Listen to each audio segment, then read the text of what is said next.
Right బులెటిన్లో మరో breaking చూస్తున్నాం. తెలంగాణలో అధికారం చేపట్టిన కాంగ్రెస్ పార్టీ కీలక నిర్ణయాలు తీసుకుంటుంది.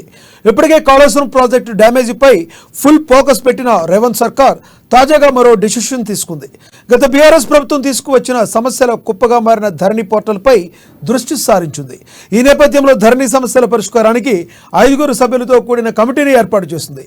ఈ కమిటీలో సభ్యులుగా కాంగ్రెస్ సీనియర్ నేత Kodanda Reddy, retired IAS officer Peter, భూ నిపుణులు అడ్వకేట్ భూమి సునీల్, మాజీ deputy collector Madhusudan, CCL member కన్వీనర్ను నియమించింది.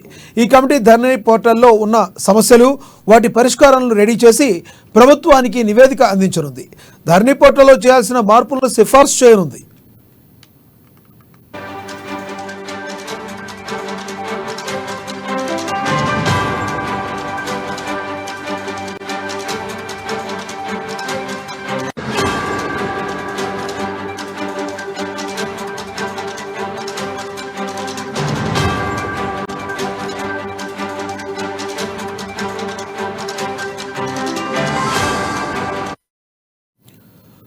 బ్రేకింగ్ న్యూస్ చూస్తున్నాం. తెలంగాణలో అధికారం చేపట్టిన కాంగ్రెస్ పార్టీ కీలక నిర్ణయాలు తీసుకుంటుంది.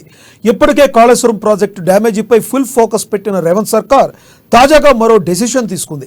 గత బీఆర్ఎస్ ప్రభుత్వం తీసుకువచ్చి సమస్యల కుప్పగా మారిన ధరణి పోర్టల్పై దృష్టి సారించింది.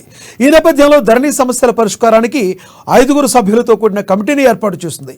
ఈ కమిటీలో సభ్యులుగా కాంగ్రెస్ సీనియర్ నేత Kodandareddy, retired IAS officer Peter, భూ నిపుణులు అడ్వకేట్ భూమి సునీల్, మాజీ deputy collector Madhusudan, CCL member కన్వీనర్ను నియమించింది. ఈ కమిటీ ధరణి పోర్టల్లో ఉన్న సమస్యలు, వాటి పరిష్కారాలను రెడీ చేసి ప్రభుత్వానికి నివేదిక అందించనుంది. ధరణి పోర్టల్లో చేయాల్సిన మార్పులను సిఫార్సు చేయనుంది.